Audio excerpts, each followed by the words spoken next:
So one area that I have really been working on bringing up is my top line. So my chest, my front delts, and really my biceps. So in this video, I wanted to go over a lot of the chest stuff. In fact, no, all of the chest stuff that I'm doing right now and have actually been doing for the whole of this year, whether that was when I was on prep or now that I'm back into a bulk, in order to bring up my chest, bring up my delts. There's obviously going to be a little bit of triceps in there as well, because I'm going to take you through a push workout.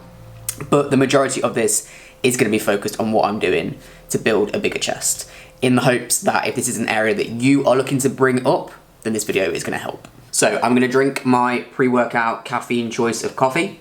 I'm then going to head off to the gym, film every single exercise that I'm doing in my current push workout, and then head back here and walk you all through it. So let's go.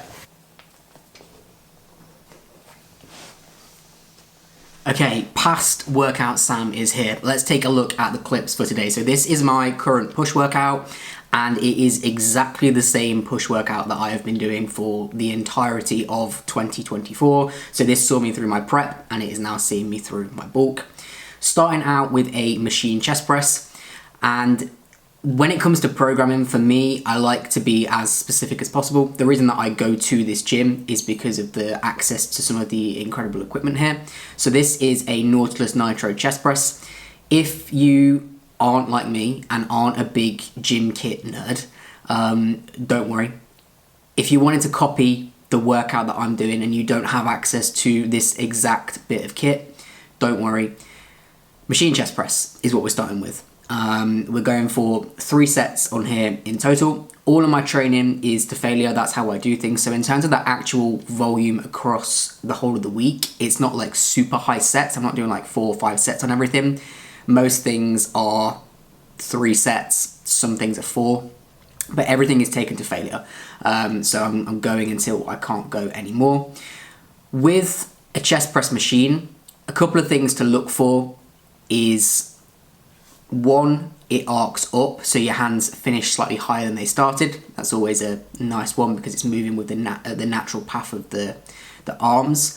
And also that it converges, so your hands come slightly closer together, so you're just getting the chest as short as possible. This one could definitely converge more, but it does converge nonetheless. So starting out with a couple of sets of a machine chest press. We're then going into a incline dumbbell bench press. This is something that I added back in this year, and at first was super wobbly. I had a little bit of a problem with some stability in my left shoulder blade, but over time I've gotten a lot better at this, and I'm starting to really push up the weight on this now. So I'm still only doing 30 kilos each side, so 60 kilos total, but that's a good improvement on where I started out, and the shoulder blade is feeling a lot better. So going into this, in terms of the incline, obviously, I think I'm kind of sat around just over 45 degrees, only a little bit over. So like I say, we have got an incline on this, but it's nothing crazy. We leave the higher incline press for the next movement, which you'll see is a Smith press.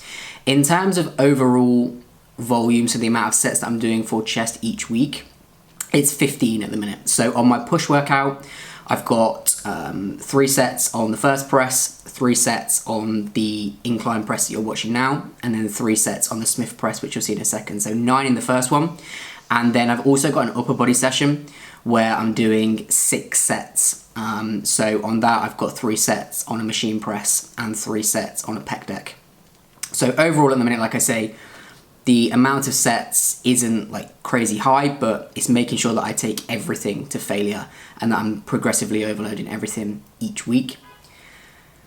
About to go into my high incline Smith machine chest press. So for me, bringing up the top line, as I've mentioned, is really important, and a big part of that is the front delt, but I don't do any isolated front delt work, so I'm not doing any front raises. My front delts are getting all the work that they need through my pressing, so whether that's the machine pressing, the dumbbell pressing, but then also with this high incline one, we're getting quite a lot of front delt. So as I'm moving through the workout, obviously that incline is just getting higher and higher. This is a nice one.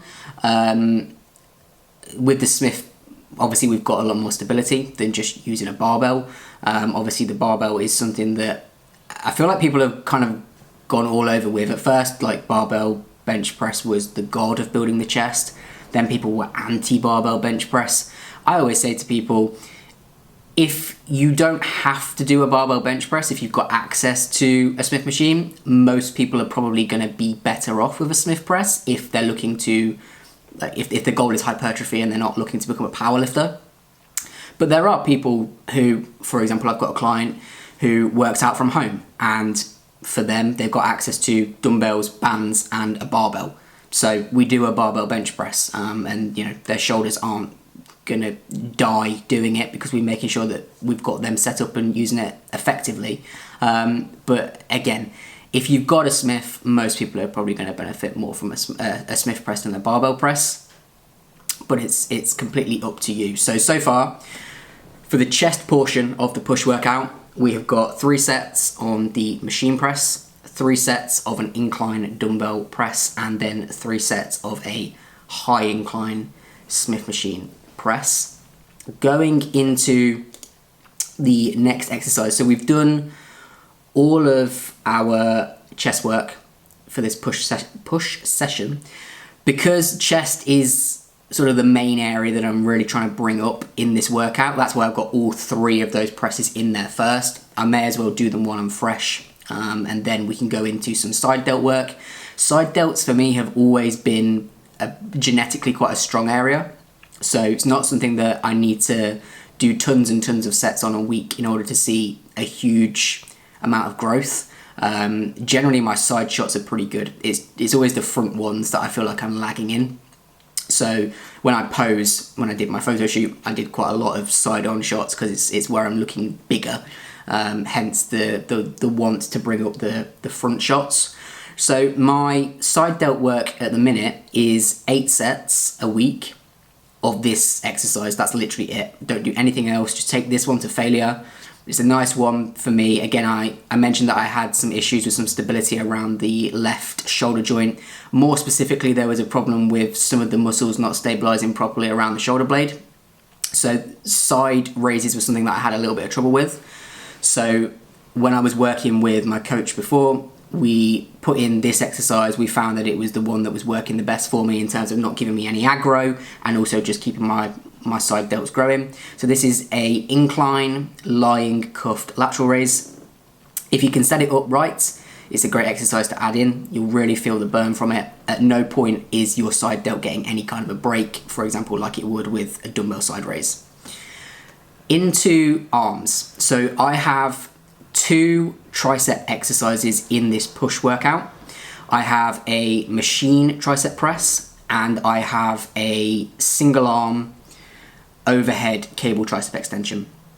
You will notice that both of these exercises put me in a pretty similar position in terms of the elbow is elevated and then I'm just pushing through extension through the elbow. This is where it kind of helps to know a little bit about the machines and what you're using. So this machine that you just saw me using there, as my arm comes forwards and my elbow is fully extended, the weight actually gets heavier on that machine. So you'll feel that at this point it starts to get like even more difficult, which is fine, but the problem is that this is where we're weakest. So we want to do that first, right? So if we're weak here but the weight's super heavy, we want to prioritize that exercise, get that one out of the way, and then we drop into this exercise here, the single arm overhead cable extension, where as we push through, we're still weaker here, but because that cable gets closer to our elbow, the weight starts to feel lighter. So it's a good one to have towards the back end of any tricep work that you're doing. And this exercise here is in my free ebook, which you can get, link down below in the description, and I'll probably pin it in the comment section. The In Shape Trans Guy Guide, a 100% free ebook from myself. 8 key steps that I believe that you need to get in shape as a trans person.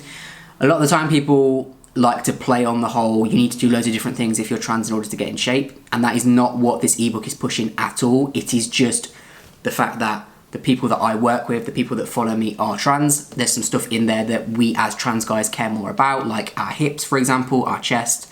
So it's not some con where I'm saying that people who are trans need to do something completely different. It's just focusing on the areas and talking in a way that is respectful of our bodies. That's it. So if you're interested in that, if you haven't already downloaded it, again, it's 100% free, it's down below. And that is the end of the workout. So to wrap it up, we did 3 different presses. So if you're gonna do this workout, you wanna do 3 sets of a machine chest press, 3 sets of an incline dumbbell press, and then 3 sets of a high incline Smith press, into 4 sets of the lying cuffed lateral raises, and then finishing off with the tricep work. So we've got a machine tricep extension, which I did 3 sets on, and then I went into my final 3 sets with the single arm cable overhead